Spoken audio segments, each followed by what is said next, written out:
तो सत्संग बिना कल्याण नहीं, सत्संग से होवे मूर्ख ज्ञानी।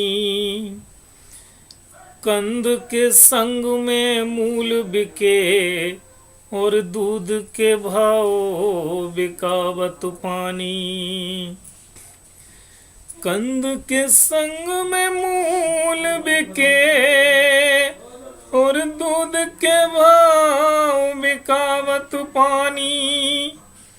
गेहूं कहे सुनो बथुआ, हमरे प्रभाव से पावत पानी। एक गोबरीले की दोस्ती भंवरे से थी।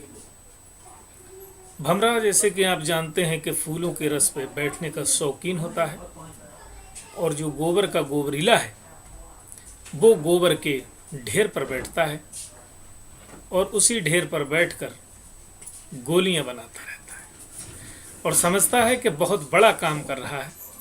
गोबर की गोलियां बना के बहुत ऊंचे लक्ष्य को हासिल कर रहा है। यही स्थिति संसार में आम इंसान की है कि वो गोबर के ढेर पर बैठकर गोलियां बना रहा है और इससे हासिल होने वाला कुछ नहीं है। इस संदर्भ में कहा है, संगत ही गुण उपजे, संगत ही गुण जाए। बांस फांस और मिसरी ये कई भाव बिकाए।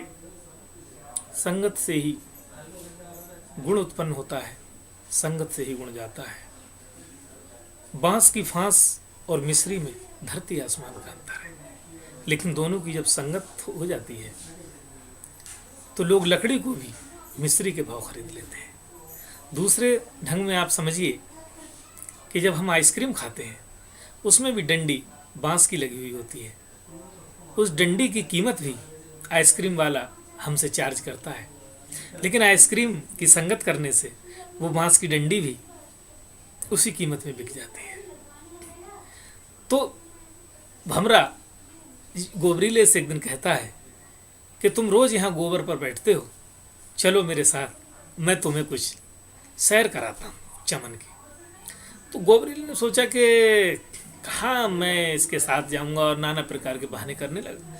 लेकिन जो अच्छा दोस्त होता है सही मायने में, तो वो अपने दोस्त का हर ढंग से भला ही चाहता है। तो देखिए किस प्रकार कहता है, और गोबर के गोबरी ले, गोबर के गोबरी ले, असर कुछ करानू, गोबर को छोड़ दे तू, फूलों को मैं सुंघा दूं, गोबर के गोबरी ले। कहा कि इस गोबर के ढेर को छोड़, चल मैं तुझे आज फूल की खुशबू से रूबरू कराता हूँ। लेकिन गोबरीला जाने को तैयार नहीं होता है, लेकिन दोस्ती सच्ची थी और भंवरा ये समझता था कि गोबर में और बगीचों में बहुत बड़ा अंतर होता है। तो वो अब चलने की तो आदत है नहीं, क्यों? क्योंकि गोबर पे गोबरीले को चलने की ज़रूरत ही नहीं है। वो भी सकता था, पंख होते हैं, लेकिन उनका प्रयोग ही नहीं किया। जब हम किसी चीज़ का प्रयोग नहीं करते हैं तो वो चीज़ हमारे अंदर शून्य हो जाती है। जिस प्रकार जो मंद बुद्धि लोग हैं उनमें सुषुम्ना नाड़ी का द्वार शून्य अर्थात अवरुद्ध होता है, बंद रहता है। खैर, तो अपनी पीठ पे बिठाता है,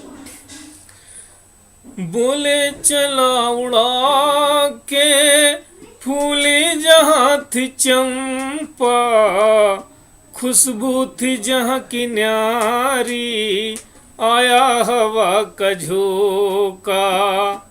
बोला यूं भंवर भाई, कुछ खुशबू तुमको आई, बोला यूं गोबरीला, मुझको तो सिवा गोबर के कुछ भी नहीं सुहाई। कहा कि भाई मुझे तो इसमें खुशबू नहीं आ रही है, और मुझे तो गोबर की ही खुशबू अच्छी लगती है और मुझे वहीं छोड़। भंवरे ने समझा कि बहुत समय तक गोबर की संगत करने के बाद ये ऐसे खुशबू के महत्व को नहीं समझ सकता, तो उसने सोचा हो सकता है कि चंपा में खुशबू कम आई हो, तो फिर उसने कहा दूसरे फूल पे ले जाता है। कुछ फूल थे जूही के, गुबरीले को है बिठाया। गुबरीले को वहां बिठा देता है। हेलो हेलो, हैप्पी होली, बढ़िया है? अच्छा अच्छा, और क्या हो रहा है? कहाँ पर हो, कहाँ? अरे क्या बात है, चलिए चलिए, बहुत अच्छा लगा। हाँ मैं समझ गया समझ गया। तो यहाँ आते हो तो मिलके जाया करो। और फर्रुखाबाद का मौसम कैसा हो रहा है? अच्छा, अब कब आओगे? अच्छा अच्छा, आइए आइए, बिल्कुल आपसे मुलाकात होगी। बहुत अच्छा लगा बात करके। होली की शुभकामनाएं आपको भी। अच्छा,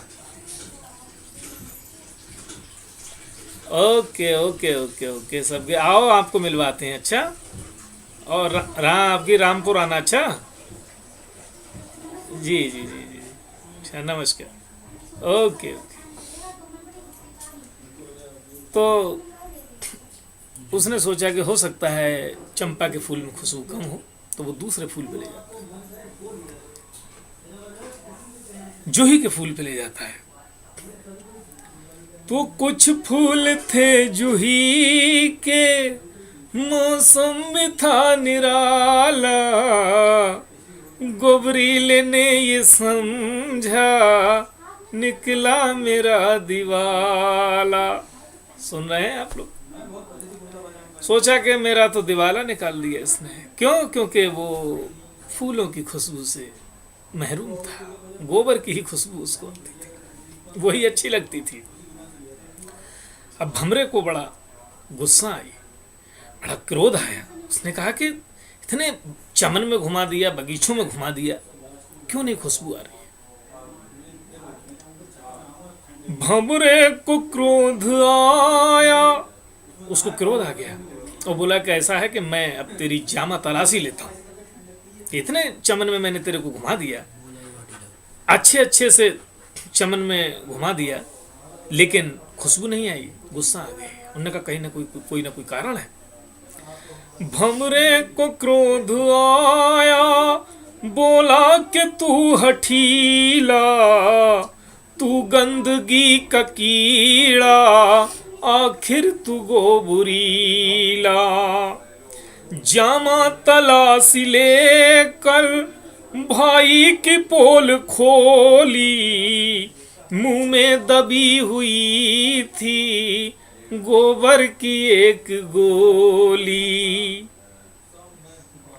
अब आप समझिए कि जब मुंह में गोबर की गोली दबी हुई हो, तो गोबरीले को फूलों की खुशबू कैसे आ सकती है? कहने का भाव ये है कि जब हम अपने अंदर पहले से ही पूर्वाग्रह लेकर, संतों की बुराई को लेकर या किसी के प्रति नफरत को लेकर बैठे हैं, तो हमें उनका कोई भी कार्य अच्छा नहीं लग सकता। लेकिन अगर हम सही मायने से जब अपना मंथन करें, आत्म मंथन करें, तब सामने वाले को देखें, तो हम पाएंगे कि हमारे अंदर भी कहीं ना कहीं बहुत सारी कमी है। कबीर ने यूं ही नहीं कहा। कबीर ने कहा, बुरा जो ढूंढन में चला, बुरा न मिलिया कोई, जब दिल खोजा अपना, मुझसे बुरा न कोई।